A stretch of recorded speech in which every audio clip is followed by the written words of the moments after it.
Allah Ta'ala memperjalankan Rasulullah perjalanan Isra wal Mi'raj. Kenapa? Allah Ta'ala ingin memuliakan langit, ingin memuliakan surga dengan pijakan kakinya Nabi Muhammad.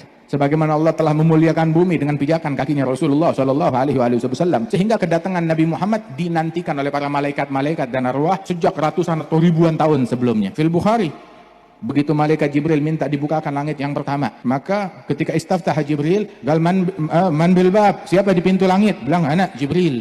Wa man ma'aka ya Jibril, siapa gerangan bersamamu wahai Jibril? Jibril bilang ma'i Muhammad, bersamaku Muhammad sallallahu alaihi wasallam. Begitu dengar nama Nabi Muhammad yang bersama malaikat Jibril, itu penjaga langit, malaikat langit, artinya tahu gak?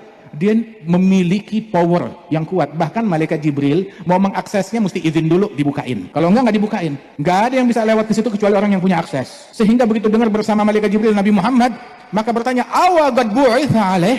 Emang sudah diutus? Maknanya apa? Dia kenal dan tahu, dipesenin kalau Nabi Muhammad punya akses. Kalau kelak manusia ini naik melalui pintu yang kamu jaga, bukain buat dia. Nunggu setahun, 2 tahun, 3 tahun, 10, 20, 30, 100, 200, nggak tahu berapa ribu tahun. Hingga akhirnya dikejutkan di suatu malam di bulan Rajab, malam 27 Rajab, malaikat Jibril bawa Nabi Muhammad. Awagad bu'itha alaih? Apakah memang sudah dibangkit? Bilang, "Na'am, ini dia orangnya bersama saya." Marhaban bihi fa ni'mal maji'u ja. Selamat datang kepada Nabi Muhammad. Sebaik-baiknya kedatangan telah tiba. Sebaik-baiknya ketibaan telah tiba. Memang di pos itu nggak ada ketibaan dari malaikat-malaikat yang lain, ada.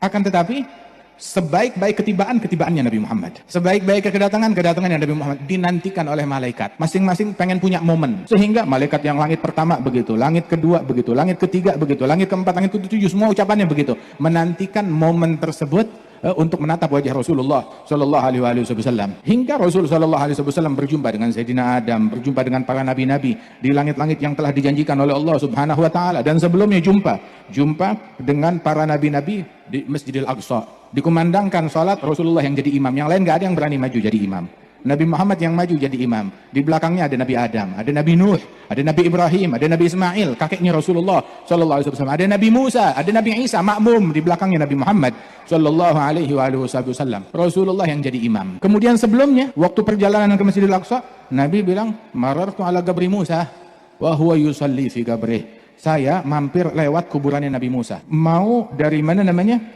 Dari Mekah ke Masjidil Aqsa, mampir di Baitul Laham, tempat kelahirannya Nabi Isa, suruh sholat di situ. Mampir lagi di kuburannya Nabi Musa, ngelihat Nabi Musa lagi sholat di dalam kuburannya. Wahum yusalli fi gabrih. Kenapa mampir kuburan? Enggak takut dikatain sama orang-orang yang mulutnya usil. Zaman dulu belum ada. Munculnya nggak tahu baru kapan tuh dia orang muncul. Zaman dulu nggak ada orang yang mulutnya usil. Kalau kagak, Nabi dibilang bid'ah ya Muhammad, syirik ya Muhammad, bakal dikatain begitu. Rasul Shallallahu Alaihi Wasallam sengaja dimampirin ke situ. Apa Nabi Muhammad, wah ini tukang orang yang hobi kuburan. Jangan-jangan Jibril juga hobi sama kuburan. Oh, kita juga sama mengikuti Nabi Muhammad. Kenapa, ada kepentingan apa mampir kuburannya Nabi Musa? Ngajarin sunnah kepada umatnya. Kalau kuburan umum aja kita disuruh ziarah, apalagi kuburan orang khusus. Nabi bilang dalam kuburan umum, zurul kubura fa inna tudzakirukumul akhirah. Kunjungi kuburan orang umum, orang awam. Kuburan yang umum itu ngingetin kita tentang akhirat. Siapa tuh orang? Nggak tahu. Kuburan umum aja ngingetin kita tentang akhirat. Apalagi kuburannya khawas, kuburannya orang-orang yang istimewa, kuburannya para wali-wali, kuburannya para salihin, kuburannya Nabi Muhammad, kuburannya para nabi-nabi, kuburannya para rasul. Masya Allah. Rasul Shallallahu Alaihi Wasallam ziarah ke situ, sampai ke tempat tersebut. Terus Nabi bilang lagi kepada umatnya, "Lau kuntum thamma la araitukum makanah." Kalau kalian ada di situ bersama saya bakal tunjukin di mana letaknya itu kuburannya Nabi Musa. Mau dikasih alamatnya. Terus Nabi kasih alamatnya. Endal kathibil ahmar fi jambit tariq ramyat hajar minal ardil mugaddasah.